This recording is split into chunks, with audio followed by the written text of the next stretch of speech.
Hola, muy buenas noches, bienvenidos al canal de Javier Ruiz. Hoy tenemos un nuevo vídeo, vamos a hablar de jugadores con una muerte trágica. Bueno, este vídeo lo estoy grabando esta noche, del lunes 26 de julio, pero se emitirá mañana, el 27 de julio por la tarde, así que por eso lo de buenas noches, tenedlo en cuenta. Como he dicho, jugadores con una muerte trágica, mientras me pongo el micro, un momento.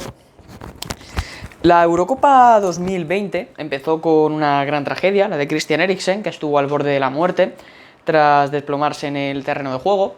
En el fútbol español hemos vivido casos similares, como el de Dani Jarque, el de Miki Roque, el de Antonio Puerta, pero quiero ir un poquito más allá y muertes más raras, más trágicas, diferentes de la historia del fútbol. Yo creo que es un vídeo interesante que rompe con todo lo que hacemos normalmente, pero que también aquí contamos historias y vamos a hablar de 5 futbolistas que tuvieron una muerte joven y muy rara. ¿Qué tienen en común estos 5 jugadores? Que murieron entre los 24 y los 34 años, es decir, a una edad muy temprana, en medio de sus carreras y en circunstancias que no son nada normales. No voy a hablar de tragedias grupales, como el accidente del Torino en Superga en el 49, o el del Manchester United en 1958 en Múnich, tragedias aéreas como la del Chapecoense en 2016. Voy a hablar de jugadores en concreto. Empezamos. Luciano Receconi, Lazio, 1977, en Roma. Jugador asesinado a los 29 años, en condiciones muy extrañas que ahora contaremos. Es uno de los jugadores de aquel Lazio de las pistolas, era un centrocampista luchador, muy sacrificado, que recorría los campos del calcio en los 70 hasta su aciaga muerte en 1977. Llegó del Foggia en 1972, estuvo 5 temporadas en aquella Lazio. La Lazio de las pistolas era conocido así porque era un grupo de jugadores con vicios peligrosos y dividido en 2 bandos, incluso que estaban armados, 2 bandos muy distintos en el vestuario. Se tenían que cambiar incluso en vestuarios diferentes y los entrenamientos eran una auténtica guerra. Un cuadro dividido por el odio, pero que se unía en el terreno de juego y que ganó incluso el Scudetto en la temporada 73-74. En 1977, Luciano Receconi entró con unos compañeros de equipo en una joyería, simuló un atraco como una broma muy poco ingeniosa. El joyero tenía un arma debajo de la caja registradora, lo cosió a tiros totalmente y este murió. Uno de los jugadores que quizá en activo murió de una forma más trágica y extraña. Luciano Receconi, el italiano, muerto, asesinado por un joyero. Segundo futbolista, también italiano, Gigi Meroni. Torino, Turín, 1967, atropellado a los 24 años. El Torino ha sido uno de los grandes clubes de la historia del fútbol italiano. Tuvo su época grande en los 40 y los 50. En 1949 llegó la tragedia de Superga, 31 víctimas mortales, de los cuales 18 eran integrantes de la primera plantilla turinese. Y hablamos de Gigi Meroni, apodado el George Best italiano, por la comparación que le hacían con el jugador norirlandés del Manchester United. Jugaba de extremo con el 7 a la espalda, tenía una gran capacidad de regate y una velocidad letal. Era un tipo bastante peculiar, bohemio, pintor, poeta, apasionado por la música y que tenía gran cultura, algo no muy común en los futbolistas de esa época. Tenía una gallina de mascota y la paseaba por las calles de Turín con una correa para que veáis lo diferente que era el resto de la gente. Su rocambolesco final, ¿cómo fue? Pues se marchó en un entrenamiento a por un helado, pidiéndole permiso al entrenador junto a un compañero, y cruzando una calle fue atropellado por un Fiat de la época. El conductor era un joven fan, Attilio Romero, que 34 años después se convertiría en el presidente del Torino, este ciudadano que la verdad que bueno, acabó con la vida de uno de los jugadores más prometedores de la época en los 60-70 para el Torino, Gigi Meroni. Seguimos con más, vamos ahora con Peter Dubovsky. Peter Dubovsky, jugador eslovaco, que llegó a estar en el Real Madrid y en el Oviedo, en la Liga Española, y que murió a los 28 en un acantilado de Tailandia. También es una situación bastante rara. Bueno, un futbolista que tras ser pichichi 2 años seguidos en su país, en Eslovaquia, con el Slovan Bratislava, Ramón Mendoza, presidente del Real Madrid en la época, pagó 500 millones de pesetas para un gran fichaje. No cuajó con Benito Floro en esas 2 campañas y en el 95 se marchó al Real Oviedo. En el Real Madrid jugó 31 partidos y marcó 2 goles. No son números espectaculares, pero luego en el Oviedo sí es verdad que dejó muy buen recuerdo.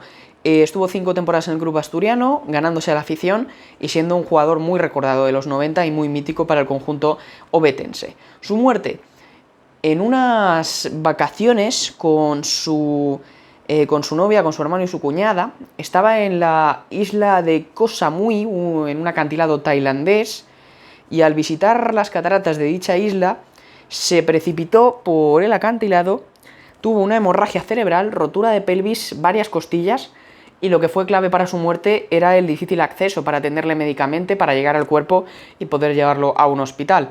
Murió hora después en la mesa de operaciones, y Peter Dubovsky, que también fue una muerte muy desgraciada, un jugador, como he dicho, al que le tiene muchísimo cariño en el Real Oviedo sobre todo, y que acabó la carrera antes de tiempo, a los 28 años, una carrera que se estaba reflotando después de un paso algo discreto por el Real Madrid, pero que en el Oviedo había empezado a coger importancia, y la verdad que fallecer en estas condiciones, en un acantilado de esta forma tan agónica, con un sufrimiento lento, porque no murió con el impacto, sino horas después, pues es bastante difícil, ¿no? Vamos ahora con el cuarto caso, nos vamos a 1969. Eduard Dubinsky, de la Unión Soviética, jugador ucraniano, murió a los 34 años, pero es que murió 7 años después de algo que le aconteció. Y diréis, ¿por qué? Bueno, nos remontamos al Mundial de Chile en 1962, fue quizá el más violento de la historia, en un partido entre la Unión Soviética y la antigua Yugoslavia, que estaba marcado por las tensiones políticas y las diferencias entre los líderes totalitarios de ambos países, Stalin por parte de la Unión Soviética y Tito por parte de Yugoslavia. El parte médico del partido, para que os hagáis una idea, es el siguiente. Por parte de la URSS tenemos a Ponedelnik con una hematoma en el tobillo, a Metreveli con 12 puntos en la ceja, 12 puntos, cuidado, y a Dubinsky, el jugador que moriría 7 años después, con una fractura de la tibia y del peroné en una entrada que fue absolutamente criminal. En Yugoslavia, Matus acabó con una fractura del tabique nasal y Mujic con una herida cortante en el tobillo. ¿Cómo pasó esto? ¿Cómo esa entrada que le partió la tibia y el peroné a Dubinsky? Mujic ejerció una brutal entrada a Dubinsky en un balón dividido que ya se había perdido y que no tenía ninguna opción de disputa por el balón. Lo mandó totalmente al hospital con esa entrada. A pesar de volver a jugar, el propio Dubinsky, tras un largo tiempo de recuperación, no fue lo mismo. Y en el 68 le diagnosticaron un sarcoma. Después de la mala curación de esta herida, en una zona similar a la que le habían hecho la entrada, le entró un cáncer maligno y en una de las operaciones tuvieron que amputarle una pierna. Se le creó una infección en la herida meses después y murió el 11 de mayo del 69, lo que se conoce como la entrada de la muerte, la que le hizo Mujic a Dubinsky para que 7 años después el jugador soviético muriera en unas condiciones también muy extrañas. Y la última, Robert Enke, quizá de las más conocidas, falleció a los 32 años, el portero alemán, suicidándose contra las vías del tren. Llegó incluso a jugar en el Barça una temporada, después de destacar en el Borussia Mönchengladbach, y en el Benfica no le fue bien. Sobre todo hay un partido que le marca, una eliminatoria que opera ante el Novelda, cuando todo también era a partido único, a principios de los 2000. El Novelda, de Segunda División B de la Comunidad Valenciana, le ganó por 3-2 al Barça con hat-trick de Madrigal. No tuvo una buena actuación Robert Enke en ese partido, y eso le marcó y le llevó a una profunda depresión. A pesar de que consiguió superar estos procesos depresivos, que muchas veces bromeamos con estas situaciones y no sabemos la verdad lo que son o lo que te pueden llevar, cuando estaba mejor, ya que había formado una familia con su mujer, sus niñas, estaba muy bien a nivel deportivo, se había ido al Hannover 96, estaba contando para la selección alemana, estaba en la prelista del Mundial 2010 de Sudáfrica. La depresión volvió a arreciar fuerte contra él y en 2009 fue encontrado en las vías del tren de Hannover, que se había suicidado contra uno de los trenes, y bueno, pues ese fue el duro final de Robert Enke, la verdad. Es una lástima que el fútbol también a veces es una gran mentira, y a veces detrás de los jugadores hay personas y hay jugadores que caen en profundas depresiones y acaban así. El propio Andrés Iniesta, después de ganar el Mundial de 2010, se tenía que ir de los entrenamientos con Pep Guardiola porque no se sentía bien y también entró en una depresión. Se recuperó y siguió jugando a gran nivel hasta, bueno, pues hasta hoy en día, que todavía no se ha retirado, pero hasta que se fue del Barça 2018. Y para que veáis que la depresión puede afectar a cualquiera, que te puede entrar en cualquier momento y que es una enfermedad. Y cuando tú dices de broma, estoy depresivo, tal, no, es que la depresión es una enfermedad seria, y hay que tratarla, porque si no puede acabar en este tipo de cosas, y ya lo vemos en el caso de Robert Enke. Y bueno, para cerrar el vídeo, como conclusión, quería cambiar un poco con este vídeo extraño de las muertes trágicas de futbolistas. Vemos que el mundo del fútbol también tiene estas historias y por supuesto he querido vestir de negro para darle un tono más de luto al vídeo y más de respeto por la memoria de estos 5 jugadores, tanto de Luciano Receconi, de Gigi Meroni, de Peter Dubovsky, de Eduard Dubinsky y de Robert Enke. Si queréis una segunda parte, dejádmelo en comentarios. Nos vemos en el próximo vídeo, resumen del tercer partido de los Juegos Olímpicos para España contra Argentina. Veremos cómo le va a la selección olímpica de Luis de la Fuente. Hasta la próxima, Javier Ruiz, muchas gracias.